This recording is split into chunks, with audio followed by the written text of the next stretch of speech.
Assalamualaikum warahmatullahi wabarakatuh. Izin Ibu perkenalkan, nama saya Dian Putri Oktavia dengan NIM 210301087.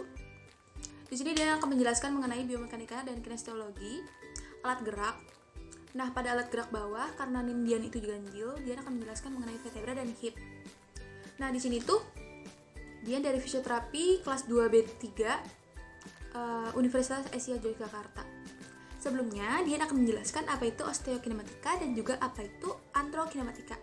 Kalau osteokinematika itu dia adalah suatu ilmu mempelajari tentang pergerakan yang terjadi di antara satu tulang dengan tulang lainnya. Pergerakan itu ada dua, ada swing, ada spin. Kalau swing itu mengayun, kalau spin itu dia adalah berputar. Selanjutnya kalau androkinematika itu adalah suatu pergerakan yang terjadi pada permukaan sendi.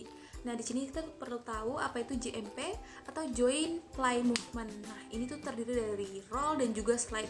Kalau roll itu dia adalah pergerakan yang menggelinding atau berguling, kalau slide itu adalah pergerakan yang searah. Nah, di sini androkinematika itu hukumnya ada dua, ada konkav atau cekung dan juga ada konveks atau cembung. Selanjutnya pada vertebra, ini sebenarnya pergerakan itu sama ya. Semuanya dari cervical, thoracal, lumbal, sacrum itu tuh bergeraknya itu ada fleksi dan juga ekstensi. Untuk osteo dan androkinematikanya itu ya, sebenarnya mereka itu sebuah satu kesatuan yang gak bisa dipisahin. Nah, terus habis itu di sini tuh CPP maksimalnya itu adalah pada gerakan ekstensi. Kenapa? Karena di situ tidak ada pergerakan selama sekali setelah gerakan ekstensi.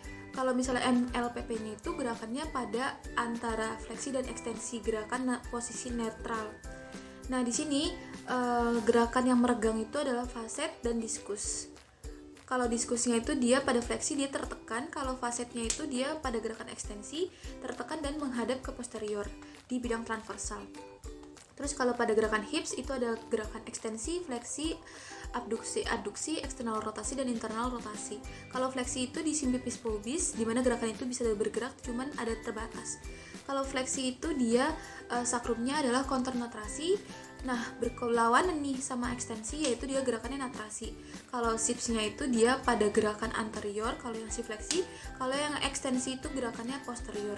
Nah, MLPP-nya itu dia pada gerakan fleksi dan abduksi kurang lebih 40 derajat, sedikit eksternal rotasi. Kalau misalnya CPP-nya dia adalah pada gerakan fleksi di abduksi sedikit internal rotasi. Kalau misalnya Enfield-nya ini saya contohkan pada gerakan yang patologi ya. Di sini terjadi gangguan di mana ketika ototnya itu di stretch ada gangguan pada melakukan hip flexion gitu. Sekian, terima kasih.